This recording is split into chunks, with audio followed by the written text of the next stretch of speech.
आज से पावन कार्तिक मास की शुरुआत लक्ष्मी नारायण के पूजन के साथ ही स्नान और दीपदान का है विशेष महत्व। 20 अक्टूबर को मनाया जाएगा करवा चौथ का त्योहार। सुहागिन महिलाएं पति की लंबी उम्र के लिए रखती हैं निर्जला व्रत। उज्जैन महाकाल मंदिर के ढांचे की मजबूती की हुई जांच। CBRI रुड़की से पहुंचे एक्सपर्ट्स ने किया दौरा। अयोध्या में होगा 57 दिवसीय भव्य महायज्ञ का आयोजन। 800 से भी ज्यादा वैदिक विद्वान होंगे शामिल। आज से पावन कार्तिक मास की शुरुआत हो रही है। धार्मिक मान्यताओं के अनुसार इस महीने में भगवान विष्णु जल में मत्स्य रूप में निवास करते हैं, इसलिए कार्तिक में पवित्र नदियों और सरोवरों में स्नान की परंपरा है। माना जाता है कि इस माह में आकाश मंडल का सबसे बड़ा ग्रह माना जाने वाला सूर्य अपनी नीचे की राशि तुला में गमन करता है, जिससे वातावरण में अंधकार पसरने लगता है। इसलिए इस पूरे मास में दीपदान, स्नान, दान, जप और तप का विशेष महत्व माना गया है। कार्तिक में ही हिंदुओं का महापर्व दीपावली है, जिसमें धनतेरस, नरक चतुर्दशी, गोवर्धन पूजा और भाई दूज भी शामिल हैं।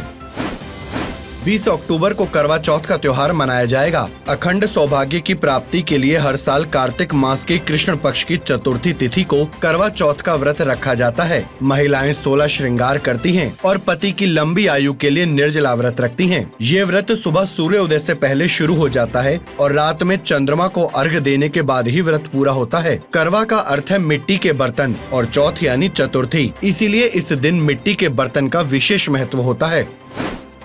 उज्जैन के श्री महाकालेश्वर मंदिर में श्रद्धालुओं की सुविधा को ध्यान में रखते हुए लगातार नए काम किए जा रहे हैं। इसी क्रम में मंदिर की इमारत की मजबूती की जांच के लिए मंदिर प्रबंध समिति के आग्रह पर CBRI यानी केंद्रीय भवन अनुसंधान संस्थान रुड़की के एक्सपर्ट्स मंदिर परिसर पहुंचे। ये टीम मंदिर की नई और पुरानी संरचना का गहन निरीक्षण कर रही है, जिसमें शिखर के पत्थरों की जाँच, उनका घनत्व, सामग्री और नींव की गहराई से जुड़े अलग अलग पहलुओं की जाँच शामिल है। वहीं मंदिर समिति का कहना है कि जांच दल प्राचीन संरचनाओं की भी समीक्षा कर रही है। अयोध्या में राम जन्मभूमि की आध्यात्मिक आभा के विस्तार के लिए 57 दिवसीय महायज्ञ का आयोजन किया जा रहा है। श्री महानारायण दिव्य रुद्र सहित शत सहस्त्र चंडी विश्व शांति महायज्ञ का आयोजन कांची कामकोटी मठ द्वारा राम जन्मभूमि तीर्थ क्षेत्र ट्रस्ट के सहयोग से होगा। इस तरह 2 नवंबर से 28 दिसंबर तक अयोध्या में उत्तर और दक्षिण का धार्मिक संगम भी देखने को मिलेगा। अखिल भारतीय संत समिति के राष्ट्रीय महामंत्री स्वामी जितेंद्रानंद सरस्वती ने कहा कि राम जन्मभूमि को लेकर सैकड़ों वर्षों तक चले संघर्ष के बाद भव्य मंदिर बन रहा है और अब इसे धार्मिक महत्व वाले अन्य स्थानों की भांति आध्यात्मिक आभा प्रदान किए जाने की आवश्यकता है। इसी उद्देश्य से महायज्ञ का आयोजन भी किया जा रहा है।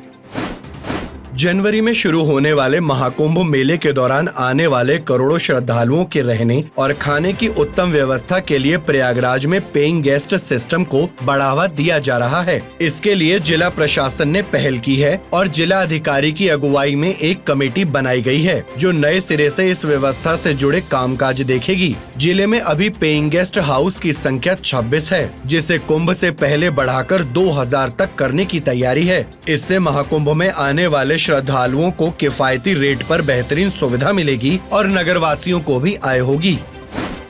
उत्तराखंड में मसूरी के भगवान शंकर आश्रम में शरद पूर्णिमा पर दिव्य खड़गमाला, अग्निहोत्र एवं कनकधारा स्तोत्र से पुष्पा अर्चन का भव्य आयोजन संपन्न हुआ। आश्रम के कुल प्रमुख जगत गुरु प्रोफेसर पुष्पेंद्र कुमार आर्यम जी के सानिध्य में पधारे अनुयायियों ने आयोजन में हिस्सा लिया। आश्रम की अधिशासी प्रवक्ता मां यामिनी श्री के अनुसार गुरुदेव ने सभी को अपने प्रबोधन से आलोकित किया और शरद पूर्णिमा से संबंधित कई मान्यताओं एवं अवधारणाओं के बारे में उनका ज्ञानार्जन किया।